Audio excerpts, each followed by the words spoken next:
O, diba? Viva la música. Faro, faro, G. Papa, faro, faro, G. Faro, faro, G. Papa, faro, faro, G. Ah, yes. Diba? So ayan pa mga amigo, sinusukat po ni Alyan kung ilan po ang yero na gagamitin. So sa pagsusukat po ay ginagamitan po ng kapaa. So yun po ang kanyang trip. Yun po ang kanyang trip. Sabi ko, asan yung metro? Metro ang kailangan. Pero tingnan natin ha. Paalang ang paalang ang kanyang pinang sukat. Pero mali mo, tama naman. 24 o 25? 25 chapas. 25 raw po na chapas ang kailangan dito. Oh. 12 nada. Sabi kasi 12 lang eh. Pero 25 daw po ang kailangan na yero. Kasi bukas na po ay bububungan na ito. Kaya kailangan po ay makabili na ng gamit. So medyo busy po kami ngayong mga nakaraang araw. Pero nakakatawa dahil halos matatapos na po.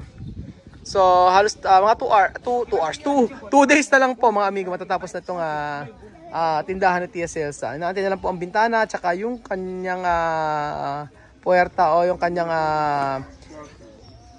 pintuan. Ayan, yun lang po ang kulang. Umiyak siya no? Si Mamod, gusto sumama. Bibili kasi kami ng yero. Umiyak si Mamod. Mamod! Vamos!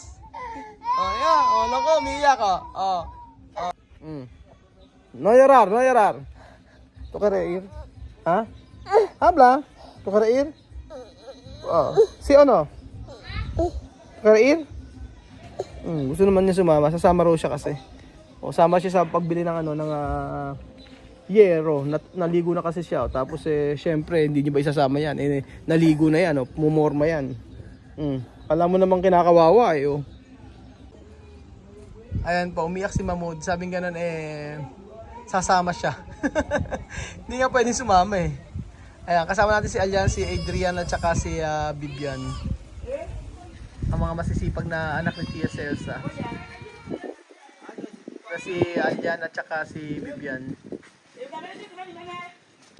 So ayan po mga amigo, paalis po kami at bibili po kami ng yero.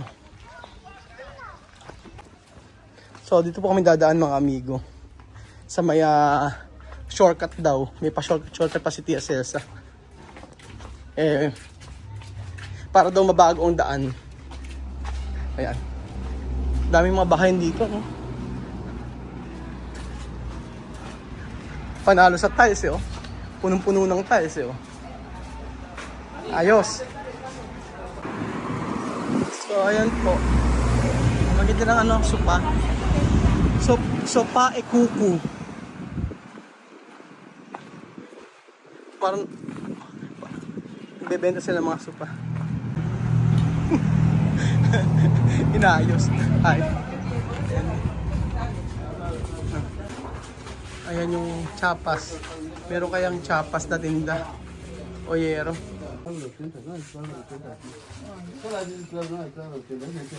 ¿Esto es 60? Sí, esto es 60. Bibili na rin pala ng Bibili na rin ng pako. ¿Quieres jugar? ¿80 o 90? ¿Eso es 80? 90, este. Oh. Dice que no hay. So 24 ang chapas po ang bibilin. Ayan. Anong klase ito? Sa mais to? Ayan, ito raw. 24. O, di ba? Clavos tiene? ¿Dónde? Para chapas. No, sí. Sí, esto. Clavo. Esto. Ito. Bueno. Ah. Kilo 100. ¿Cuánto kilo? Binabarate siya mami. 10 piso eka ang kilo.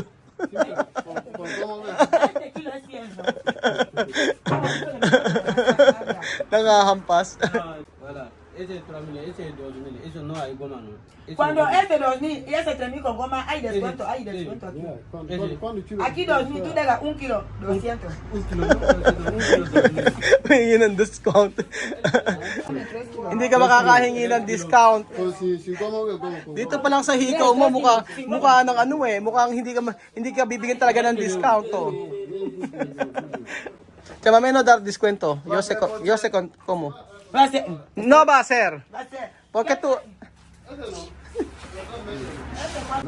Pero hay que hacerle descuento de ese chapa, porque si no me hace descuento.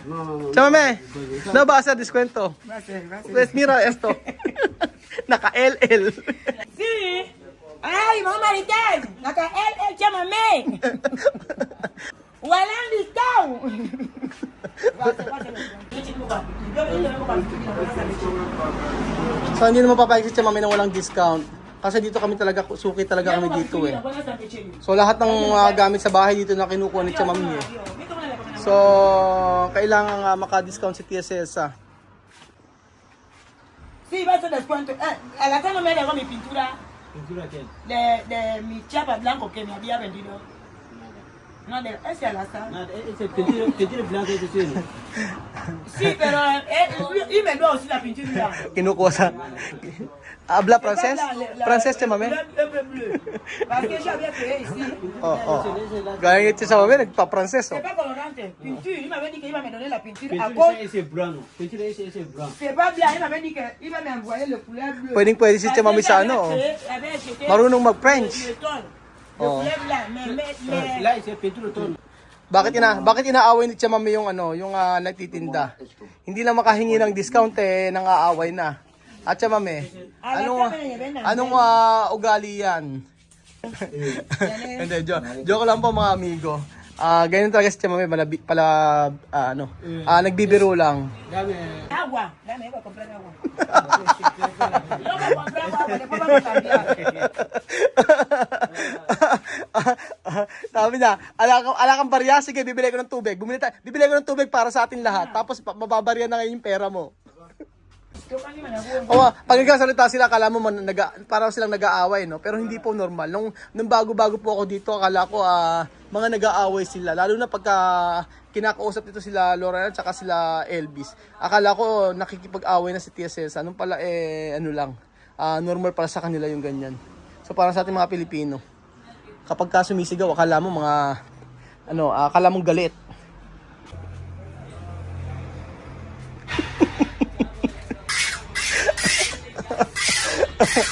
Ay, nako, Tia Celsa. ¡Ay, mamá Maritel! ¡Emplatada tallo!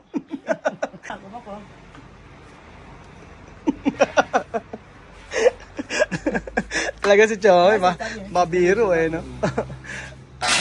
Tan, tan, tan, tan, tan, tan. Tan, tan, tan, tan, tan, tan. Spaghetti, ba, ba, ba. Ba, ba, ba. Ba, ba, ba. Spaghetti, ba, ba. Wow! O, diba? May o, diba pa yan eh. Viva la música. Kamo. Aquí ahora mi ferretería. Se llama Abubakar. Abubakar. Abubakar. Abubakar Sise. Aquí 10,000. Tumayo pa siya, oh. Ang tagal kasi ng chapas. Para Faro-Faroji. Papa Faro-Faroji. Faro-Faroji. Papa Faro-Faroji. Ales. Diba? So, alam niyo po kasi ala pa po yung hanggang ngayon yung chapas na binili namin o yero. Nag-aantay pa rin po kami. Kaya si Chamami ay ini-entertain po niya ini-entertain niya tayo. Ang tagal eh. Kanina pa kami nag-aantay dito sa sa yero eh. Marami na kasi dito mga tindahan ng ganito. Kaya hindi ito yung ginawa ni Tia Celsa na pang negosyo. So, pagkain. Kasi yung mga kagaya po nila ay pag Friday, tapos pag hapon po, everyday mula Lunes hanggang Linggo, ay sarado ang tindahan. So, yung mga patay na oras na gano'n, yung mga oras na gano'n, yung mga alas 4, alas 5, alas 6, ayan. pwedeng bumili kay Tia Celsa. So sana lang talaga ay sa unang araw po ng sa araw-araw maraming bumili kay Tia Celsa kasi ito ay para sa mga anak din niya. Yung kikitain ng abaseria o sari-sari store na pinapagawa ni Tia Celsa. So para sa mga anak niya yun. Napakabait nga ni Tia Mami, di ba? Sabi niya ayaw niyang iwanan yung mga ibang anak niya rito na walang pagkakakitaan. So bukod sa may apartment, syempre mas maganda yung magtrabaho, magnegosyo. Sabi nga ni Tia Celsa, yun ang magandang gawin. Kaya magiging panatag ang loob nitong si Tia Celsa kapag nagpatuloy yung yung negosyo na kung saan ay ginagawa ngayon. So sabi nga ni Tia Celsa ay panatag ang kanyang loob. Magiging panatag ang kanyang loob mga amigo kapag naitayo yung sari-sari store na ginagawa namin ngayon. Kasi doon kukuha ng pang-araw-araw na pagkain bukod po sa may apartment na ipinagawa ni Tia Celsa. So malaking bagay yung kasi kikita.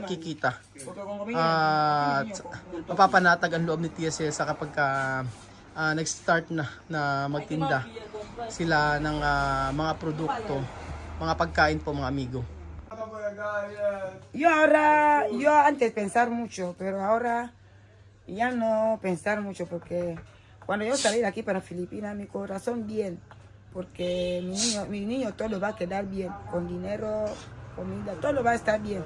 Por eso ahora mi corazón bien.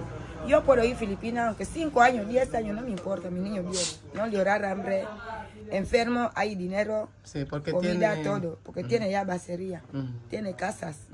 Tiene alquilar. Sí, tiene casa de alquiler, tiene basería, todo bien. So ayun to mga amigo, sabi ni Tia Mami ay panatag ang kanyang kalooban, ang kanyang puso kapag uwi siya ng Pilipinas. Kahit may iwan dito sila Amir at hindi siya umuwi ng mga 5 years o Sí. ano pa man yung mangyari, meron siyang arkilahang bahay at saka merong abaseria, merong tindahan na kung saan ay maging negosyo nga ng kanyang mga anak. So panatag ang kanyang kalooban at hindi nga raw magugutom, sabi ni Tia Celsa. So yun pa rin iniisip niya, yung kalagayan na maging nila Amir, nila Bibian. Siyempre sana pagyamanin nila Apoyo, nila Amir yung tindahan. So pati si Elvis, ganun po. Na ayusin nila yung tindahan. Dahil kahit pa paano po, magiging panatag ang kalooban ng Tia Celsa. At least nagawa niya yung part niya bilang nanay. Kasi syempre nakapokus din po siya sa ibang anak niya. Katulad nila Misma, nila Sophie at nila Alima. Na kung saan kailangan makapagtapos ng pag-aaral at magkaroon ng magandang future. Sa mga nagsasabi po na bakit dito mag-aaral, wala bang paaralan maganda rito? Wala po mga amigo. Ang paaralan po na maayos ay nasa Pilipinas, yun po ang totoo. Dahil dito po ay kung ayaw pumasok ng mga bata, okay lang. Kung madalas sa isang linggo hindi po nakukumpleto ang pasok. So ganun po ang paaralan dito mga amigo. Kaya si Tia Mami ay desidido at hindi nagdadalawang isip. Kung ang desisyon ni Tia Mami ay pumunta ng Pilipinas para makapag-aral ng bata, yun po ang talagang desisyon niya. At yun daw ay hindi mababago. Tia Mami, no? Tu desisyon para in mi país no cambiar? No. Yo antes he visto todo. Cuando antes ves más, yo cambiaba. Pero ahora yo he visto todo bien, no problema. Ahora Dios manda yo nueva familia. Ahí yo viví. Sabi ni Tia Mami hindi magbabago ang kanyang desisyon kasi nakarating siya sa Pilipinas. Okay daw doon. Kung naging masama, kung hindi raw naging okay ang buhay niya nung umuwi siya ng Pilipinas, ay hindi siya babalik sa Pilipinas. Ngunit maganda. Okay ang nangyari sa kanya sa Pilipinas. Kaya babalik doon po siya maninirahan. So ayun po mga amigo, ito na po yung yero na binili namin. Iuwi na ni Alian tsaka ni Adrian. Todo, contar. 1, 2, 3, 4, 5, 6, 7, así. Oh, esto. Ayan. Sa pako rin. Parang mas mahal pa yata pako sa sa yero. So ayun po mga amigo, dito pagkatapos ang ating video at maraming salamat po sa panood ng video na to at kita-kita ulit tayo bukas. Salamat po mga kababayan ko sa walang sawa niyo pong panonood. God bless po. Share niyo po ang ating video. At like kung sinasabi na makatulong man tayo sa isang pamilya dito sa Africa, sa ang pamilya kaya Tia Mami marami pong mababenefits ano. So, buong pamilya ni Chemag. At masaya na po tayo doon bilang isang Pilipino. Salamat po at God bless mga kababayan ko.